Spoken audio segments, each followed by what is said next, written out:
굉장히 고장나는 일이 많습니다. 그런 그러니까 그 인생이 그렇게 호흡처럼 사라지게 된다는 것입니다.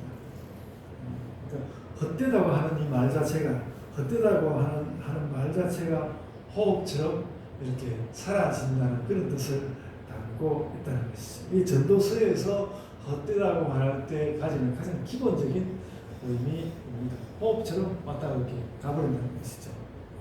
그래서 모든 것이 그러니까 어떤 것에서 그렇게 대단한 걸 볼 수 있을까 그런 말을 하는 것이죠. 전도서는 이 헛됨과 함께 헛됨을 넘어가는 방법도 사실 가르쳐 주고 있습니다. 특히 어지러운 시대에는 헛됨을 다루는 말씀이 의미가 있는 것 같고요. 오늘 전도서 말씀이 그 실마리가 될 것 같습니다. 그러니까 질서의 책임, 성경 전체는 그 역사 가운데 어느 책보다도 질서의 책임, 성경에서 말하는 헛됨을 마음에 정돈하는 그 성경에서 우리 헛됨을 정돈하는 실마리를 오늘 얻었으면 합니다. 전도서는 성경 자체에는 솔로몬의 저서라고 나타납니다. 오늘 그 본문 아니고 그 전도서 1장 1절에 보면 이제 다윗의 아들 예루살렘 왕 전도자의 말씀이라 이렇게 말했거든요. 이 전도자라는 말은 그 남들 앞에 서서 인생의 선생으로서 말한다, 그런 말하는 사람 그런 뜻입니다. 그런 뜻 정도 그렇게 받으면 되고요. 어쨌든 그 솔로몬이 그런 자기 전도자로서 전도서를 자기가 썼다고 말씀하고 있습니다. 그리고 이제 1장 12절에는 나 전도자는 예루살렘에서 이스라엘 왕이 되어 이렇게 말하고 있거든요. 이 말도 이 전도서의 저자가 솔로몬이라는 것을 가리키고 있습니다.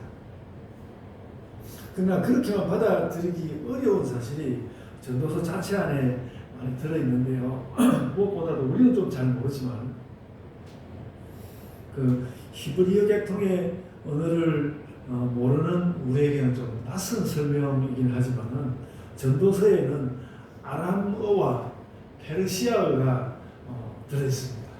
네, 이 아람어라는 그 말은 주전 6세기에 유다가 망하고 바벨론의 포로로 갔을 그때로부터 유대인들이 이제 사용하기 시작했단 말이죠.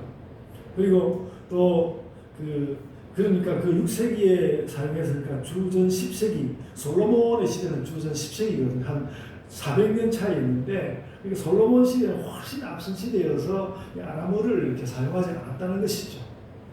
그리고 그보다도 더 페르시아어는 그 유다를 포로로 잡아간 바벨론을 다시 깨뜨리고 일어선 나라이기 때문에 더 먼 것이죠. 페르시아어는 아람어보다 더 멀리 떨어진 말입니다. 솔로몬과는 더 멀다는 뜻이죠. 제가 그래서 살펴본 주석은 대체로 전도서의 이 기록을 주전 3세기 정도로 말하고 있고, 솔로몬이 실제로 썼을 때보다 무려 한 800년, 700~800년 떨어진 그런 시기로 보고 있고요. 제가 또 본 그 클라우스 베스트만이라는 사람이 이제 성경 인문 이런 책이 있는데 그 책에서는 주전 2세기 그러니까 거의 이건 정말 한 800년 정도 떨어지는 그런 저작서까지 이야기하고 있습니다. 이들의 이야기도 정확하게 이렇게 맞다고 말하기는 어렵지만 대체로 그렇다라는 이야기를 하고 있거든요. 하여간 이들의 이야기는 좀 솔로몬이라 보기는 좀 어렵지 않은가 이런 이야기를 하고 있습니다. 근데 어쨌든 이런 이야기를 하는 사람들의 이야기도 특징은 이 시대가 아주 어려운, 그러니까 전도서가 보여주는 시대가 매우 어렵다라는 것을 함께 보여준다는 것이죠. 그러니까 주전 3세기로 이야기하든 주전 2세기로 이야기하든 그 시대가 매우 좀 어지러운 시대였다라는 것을 말하자면 그런 오늘날의 해석가들이 이렇게 어지러운 시대에 이런 전도서를 누군가가 솔로몬의 이름을 받았었다라는 것이죠. 그래서 이제 다니엘서가 씌어진 시기, 다니엘서가 쓰여진 시기도 그렇게 좀 어지러운 시대이고, 그리고 그 시대에 제가 이제 지난번에 다니엘서 말씀을 전했습니다만, 그 다니엘서에 나오던 그 시대가 대체로 그 한 주전 2세기 그 시기까지 미쳤다, 그런 이야기를 제가 하지 않았습니까? 그래서 이 시대에는 셀류키드의 잔인한 통치를 받고 있었습니다. 그러니까 다니엘서도 매우 어지러운 시대를 쓰고 있고, 이 전도서도 그런 시대를 반영하고 있는데, 그 시대는 셀류키드의 잔인한 통치를 받고 있었다, 이렇게 시대를 이해해야 되겠습니다. 그래서 1장 12절 말씀은 이제 전도서 저자가 왕이 되었다고 말하고, 또 2장 4절에는 또 자신이 사업을 크게 하였다고 말하는 것, 이것도 솔로몬을 가리킬 수 있지만 이것은 솔로몬의 지혜와 명성을 빌려온 것이다, 이런 정도로 이해하는 것이 좋을 것 같습니다. 그러니까 이 전도서는 솔로몬의 지혜와 명성에 의존해서 후대에 기록한 책으로서 솔로몬이 말했을 만한 신앙적, 철학적 사상이었다, 이렇게 생각하는 것이 좋을 것 같습니다. 그래서 다시 말씀드리지만 전도서를 쓴 저자의 시대가 어지러워 보입니다. 전도서 자체가 내용을 보면 굉장히 시대가 어지러운 것을 반영하고 있습니다. 그래서 이런 난세의 글을 가장 질서 있었고 그래도 가장 화려했던 시대의 왕, 그것도 왕 솔로몬이 썼다고 말하기가 좀 어렵다는 것이죠. 그래서 솔로몬처럼 지혜로운 사람이 있었다면 우리 시대에 대해서는 이렇게 말했을 것이다, 그렇게 생각되는 글이 전도서에 실려 있다고 보는 것이죠. 딱 그런 말이 전도서에 실려 있습니다. 제가 오늘 주로 본문 20절 말씀을 하려고 하는데요, 본문 20절은 그 왕을 저주하지 말고 그 어지러운 시대를 반영하고 있으면서 그 어지러운 시대에 왕을 저주하지 말고 부자를 저주하지 말라고 말하고 있습니다. 그러면서 남말은 새가 듣고 반말은 쥐가 듣는다는 말도 하고 있습니다. 늘 감시의 눈초리가 있고 조심 없이 그런 사람들을 저주했다가는 쥐도 새도 모르게 죽는다는 것입니다. 요즘 전 정부의 대통령까지도 다시 수사할 거라고, 요즘은 인터넷 이런 거 다 있어가지고 그런 거 여러 가지 다 동원하고 이렇게 해가지고 대통령까지도 조사한다는 거, 얼마나 굉장히 사실은 조심해야 되는 그런 면이 세상 가운데는 있습니다. 일제화와 민주화 이전 우리나라를 생각나게 하는 그런 말들입니다. 그래서 저는 전도서를 그렇게 이해하는 것이 좋다고 봅니다. 성경의 나라 유대에서 신앙적 글이 쉬웠는데, 일단 그 말들은 모든 사람에게 적용시킬 수 있겠지만, 오늘 우리에게도 적용시킬 수 있겠지만, 그래서 이 전도서의 말씀은 어지러운 시대에 더 잘 들어맞는다, 이렇게 기본 이해를 하면 좋겠습니다. 그래서 이 말씀을 가지고 여러분에게 질문을 한번 던져보겠습니다. 그런 배경을 가지고 질문을 한번 던져보겠습니다. 20절에 나오는 것처럼 왕을 저주하고 부자를 저주해서 낭패를 당하는 사람을 꼽아보라면 누구를 꼽을 것 같습니까? 저는 그 생각을 해봤는데 나는 예수님 생각이 제일 먼저 났습니다.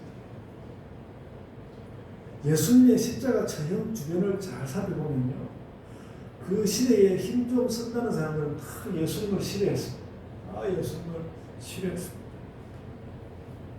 대제사장들은 그래서 결국 예수님께 테러를 저질러서 잡아갖고 자기들 마음대로 빌라도에게 넘겼습니다.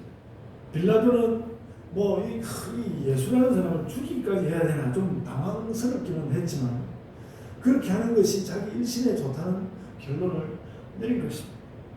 근데 이들이 왜 이렇게 예수님을 싫어하고 미워하고 또 예수님이 죽는 것을 개의치 않고 그렇게 했는가 하면, 예수님이 그들이 싫어하는 말들을 너무 많이 했거든요. 그들이 싫어하는 말들을 많이 했어요. 그들이 싫어하는 말을 많이 하고, 까딱하면 그 예수님 때문에 백성들이 소요를 일으킬 가능성이 있다는 생각을 그들이 많이 했기 때문에 그랬던 것입니다.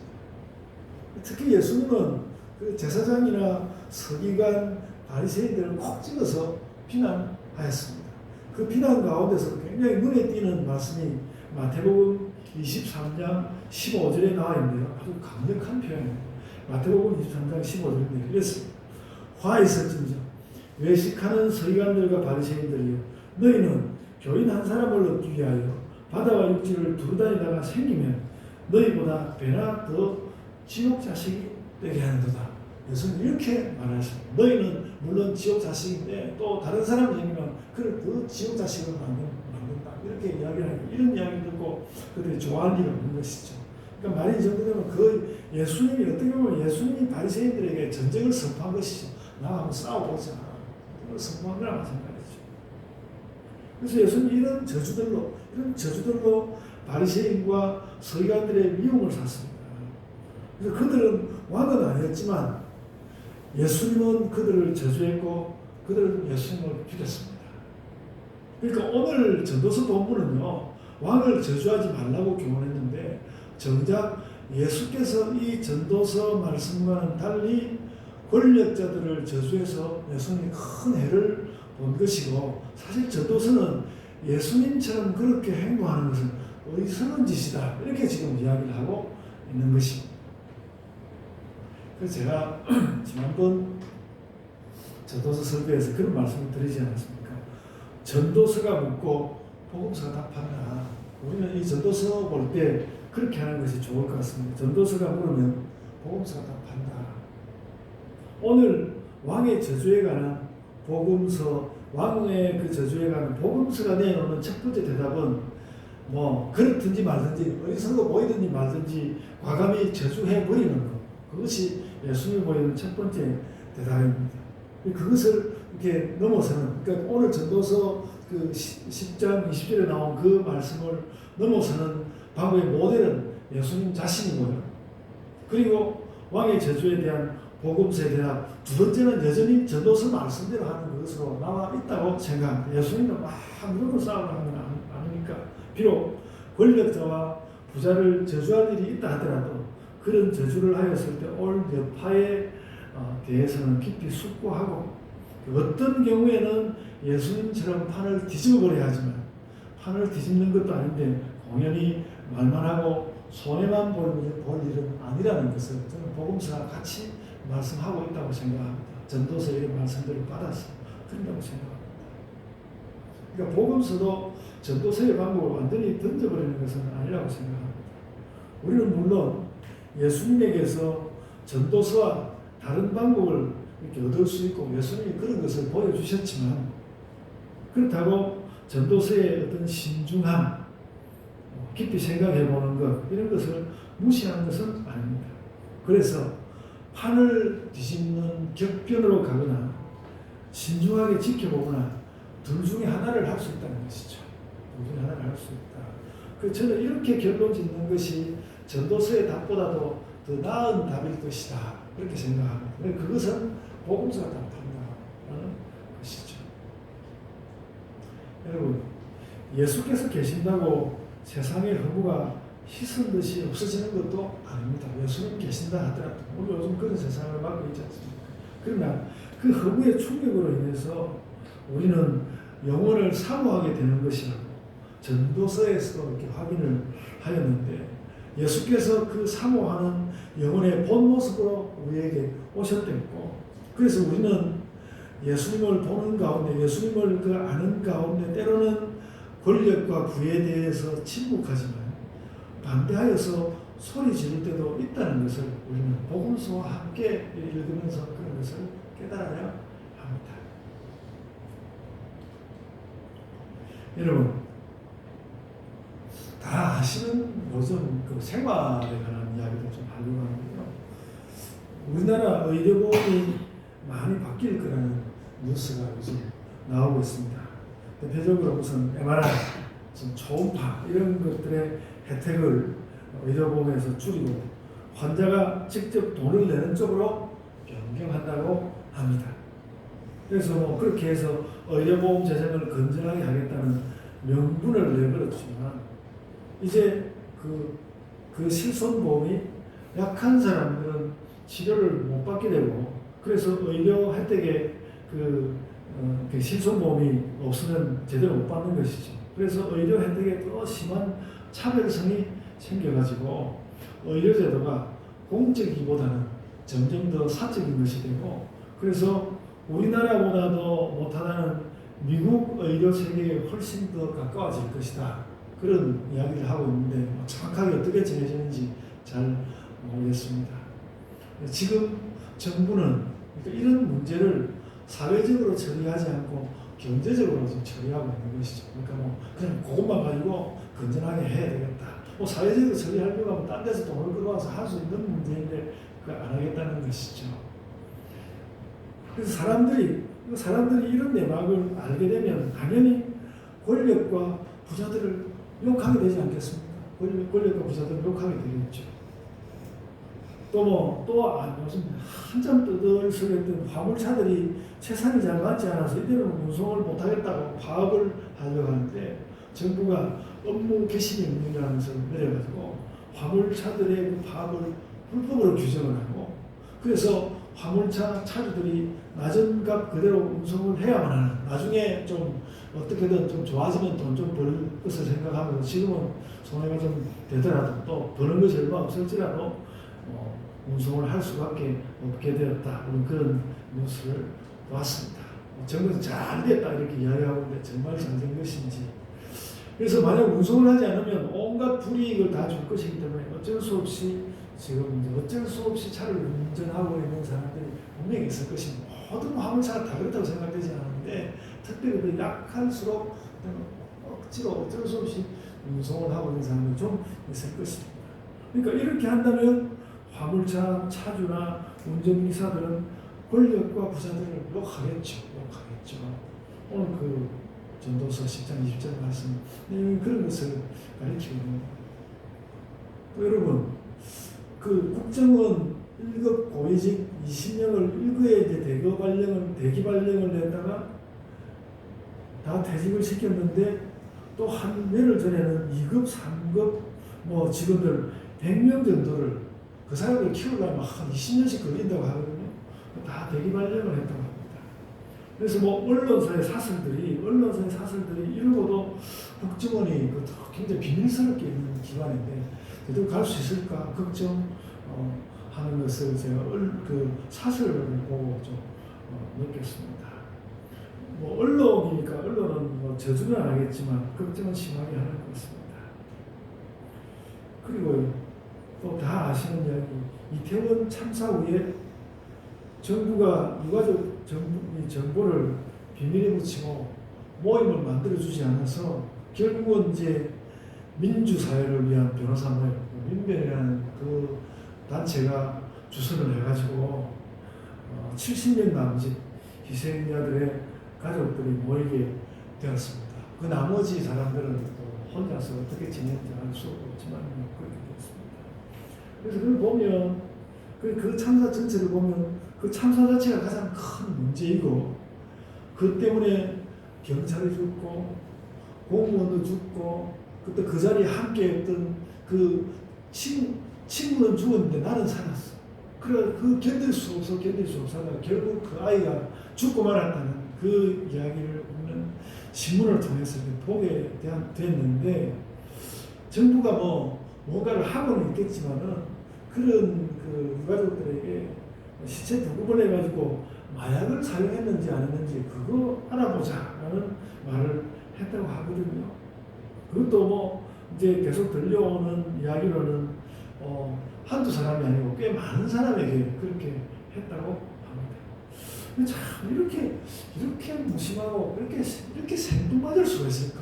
그러니까 이렇게 악한 것은 악한 것이고 이렇게 생뚱맞은 이야기를 할 수 있을까?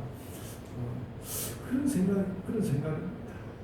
그래서 제가 요즘 그래서 이렇게 인터넷을 보고 그 세상 요즘 굉장히 세상이 걱정스럽거든요. 저는 그래서 이렇게 보고 우리 교회가 그래도 이제 늘 이렇게 난민 기구에다가 우리가 후원금을 보내고 있으니까 난민기구 이야기를 좀 읽어보게 되는데, 하여간 그 이야기를 보면서, 야, 이게 난민이 되면 이렇게 되겠구나. 이게 심하면 이게 난민이 느끼는 불안함이라면 이런 거구나. 그 약간, 저는 요즘, 여러분들은 좀 어떠신지 모르겠으면, 저는 요즘 약간은 좀 난민이 된 것 같은 느낌이에요. 정부가 우리를 돌봐주지 않는 것 같으니까 완전히 안 돌보는 건 아닌데, 그리고 제가 이제 난민 이야기 읽었다는 거예요. 하필 요즘에 그 유엔 난민기구가 문제가 있는지, 그 난민기구에 굉장히 도움을 많이 주던 그 안젤리나 졸리가 그 난민기구 특사 자격을 가지고 있습니다. 그것을 이제 중단한다고 합니다. 그래서 이 추운데 7천만이 넘는다는 난민들은 이 겨울에 또 어떻게 살고 있나 그런 생각을 함께 들면서 참 그 험난한 어지러운 시절이라는 생각을 합니다. 이제는 난민기구 후원금을 안젤리나 졸리한테 보내야 되나, 그가 뭐 잘해주길 기다리는 이런 그 뜬금없는 생각들을 하게 됩니다. 그러니까 여러분, 이런 일들이 일어나니까 국민들은 그래서 권력과 국제기구를 욕하게 되지 않겠습니까? 욕하게 되지 않겠습니까? 이런 헛되고 험한, 그러니까 이런 일들이 일어난다는 것이죠. 저는 전도서의 기자가 굉장히 철학적인 느낌으로, 저도 지난주에 뭐 아름다움과 어떤 신적인 것에 관한 그런 이야기를 했지만, 그런 것도 있겠지만, 뭔가 자신이 그 살고 있는 시대가 너무너무 그 견딜 수 없이 고통스럽고 자꾸 헛된 일들이 막 일어나고 이러니까 마침내 이런 말씀을 쓰게 된 것이다 라는, 또 하나님의 인도하심을 받아서 그랬다는 생각이 듭니다. 이런 헛되고 허망한 일들에 대한 예수님의 처방은 무엇입니까? 여러분, 예수님이 살던 시대도 매우 헛된 세상이었습니다. 나라는 망했고요. 또 백성들을 지켜야 하는 지도자들을 제대로 하지 못해서 온 백성들을 어려운 마음으로 버려두고 매우, 예수님이 있던 시대가 매우 어지러운 시대였습니다. 그러니까 말이죠. 예수님이 우리에게 왜 중요한가 하면, 예수님이 전도서에 나오는 같은 그런 말들로 우리에게 답하지 않고, 정말 백성들을 돌보는 그 너무나 어지러운 시대에 예수님이 큰 그 사람들을 돌보고 이렇게 감사주는 그런 말씀을 예수님께 주고 갔거든요. 그래서 뭐 예수님을 믿지 않는 사람들은 감히 예수님에게 어떤 말도, 기독교에 대해서는 뭐 비판을 하더라도 예수님에 대해서는 감히 말하지 않는 것입니다. 그래서 그 예수님의 처방이 무엇입니까? 마땅히 비판할 일이라면 비판도 해라. 그러나 아무 대책 없이 마구 나서지는 말아라. 그러나 지금 현재 무슨 일이 일어나고 있는지 알아야 하고, 기회가 온다면 바꿔야 하니까 너무 분통을 터뜨리지는 말고, 그게 중요한 겁니다. 분통을 터뜨리지는 말고 하나하나 우리에게 일어나는 일을 따져서 잘 묻고, 예수께서 그렇게 하셨던 것 같아요. 그러니까 그 바리새인들이 잘 돌봐야 되는데, 그러니까 바리새인들이 그렇게 나쁜 사람들은 아니었는데 예수님 왜 특별히 그 바리새인들에게 이렇게 공격을 했을까 생각을 해보면요, 너희들이 해야 되는데 하지 않고 있는 것에 대해서 예수께서 따지셨던 것 같습니다. 그래서 하나하나 의미를 따져서 묻고 장차 잘할 수 있는 방법을 찾아라. 그래서 참 민주적인 사회, 복지가 있는 사회, 공동체답고 서로 좀 만져주고 서로 돌봐주는 사회, 그런 사회가 되도록 준비하라고 그렇게 말씀하시고, 예수님이 그렇게 할 수 있는 방법을 보여주신 것이다. 저는 그렇게 생각합니다.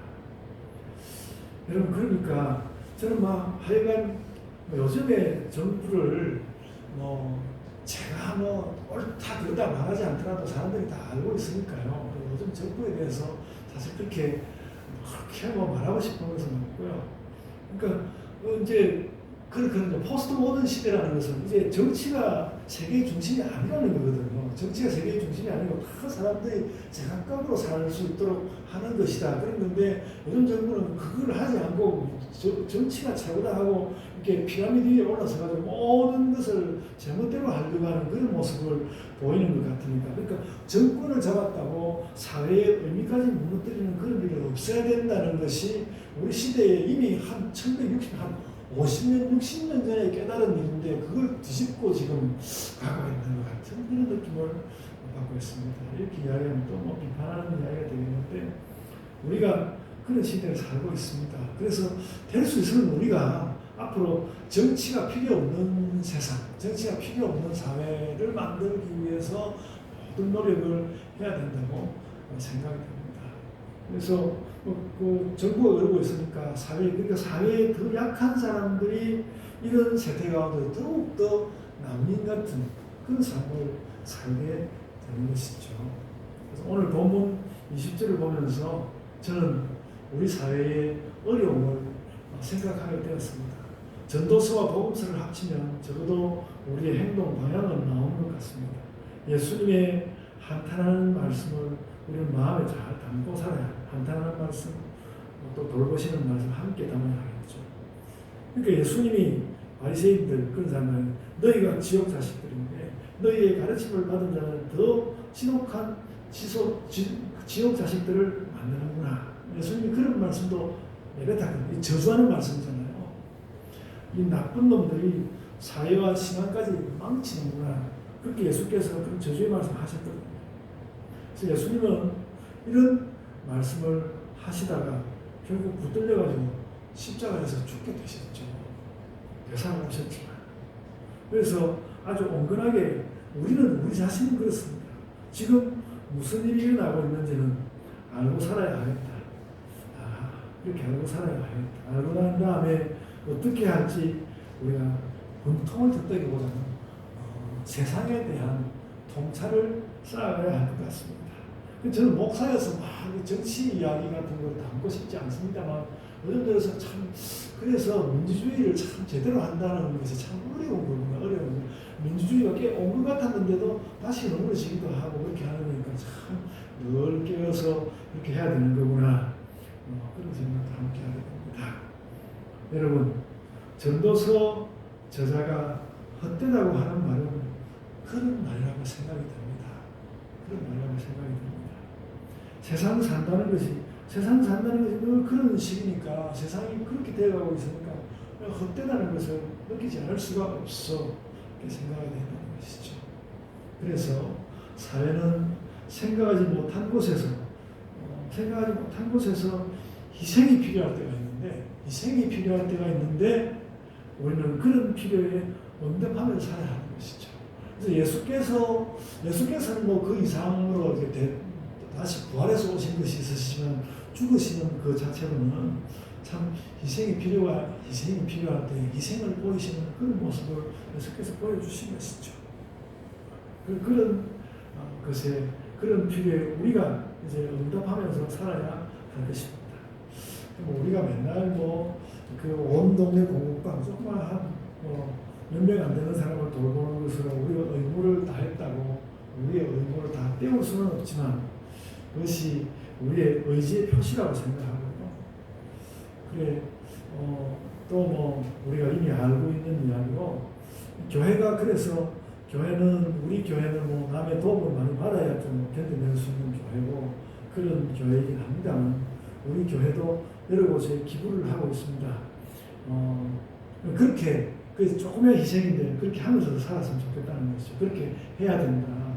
인권단체인 엠네스티 그리고 아까 말씀드린 유엔 난민기구 환경단체 그린피스 그리고 이렇게 오늘날 우리 성경문화를 끌고 가고 있는 대한성서공회 그리고 교회와 사회를 이으려고 나름 노력을 하고 있는 CBS 방송국 그리고 보수적인 입장에서 신앙의 가치를 끈질기게 지키려고 노력하고 있는 총신대학교 제가 은퇴해도 저는 여기에 기부는 할 생각입니다. 해야 된다고 생각하는데요. 총신대학교 그래서 우리는 이들과 함께 하면서 때로는 권력자와 부자를 저주도 하면서 살고 있는 겁니다. 우리 전도사에는 그런 부자 권력자들을 저주하면 지도자도 모르게 죽는다 이렇게 말했지만 잘 살펴가면서 그걸 저주할 수 있는 것이죠. 예수님도 그렇게 했는데 저는 우리 교회의 이런 노력을 우리들이 다 그 의미들을 다 알고 깨달았으면 좋겠고요. 우리 교회 자녀들도 그런 것을 알았으면 좋겠습니다. 알았으면 좋겠고요. 그리고 갈매동 사람들에게도 우리 교회는 이런 교회입니다. 우리 교회는 다른 것보다도 이런 데를 돕고 있고 이런 데들과 함께 하고 싶습니다. 그런 것을 저는 그래서 우리 교회가 전도할 때 저는 그런 것도 알리는 전도지를 만들어서 하여간 우리 교회에 있는 그대로 알리려고 하는데 그렇게 해야 한다는 생각도 합니다. 그것이 우리 교회가 조금 할 수 있는 사회를 위한 세계를 위한 희생 같은 것이죠. 그래야 한다고 생각합니다. 여러분 이제 말씀을 맺어야겠는데요. 전도서 자체만으로도 창조주 하나님을 의지하죠. 전도서만 하더라도 청년들에게 젊을 때에 하나님을 다시 기억하라고 말씀하고 있잖아요.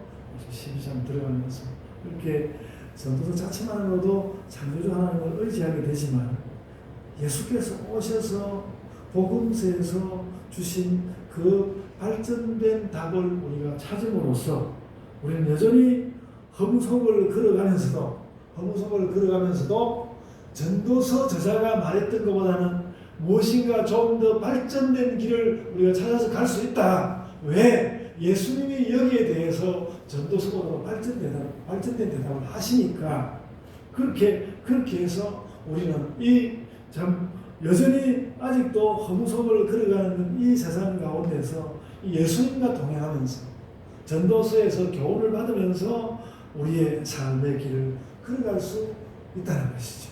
그래서 제 오늘의 그 결론, 답은 이런 것입니다. 세상이 헛되고 허무함을 느낀다면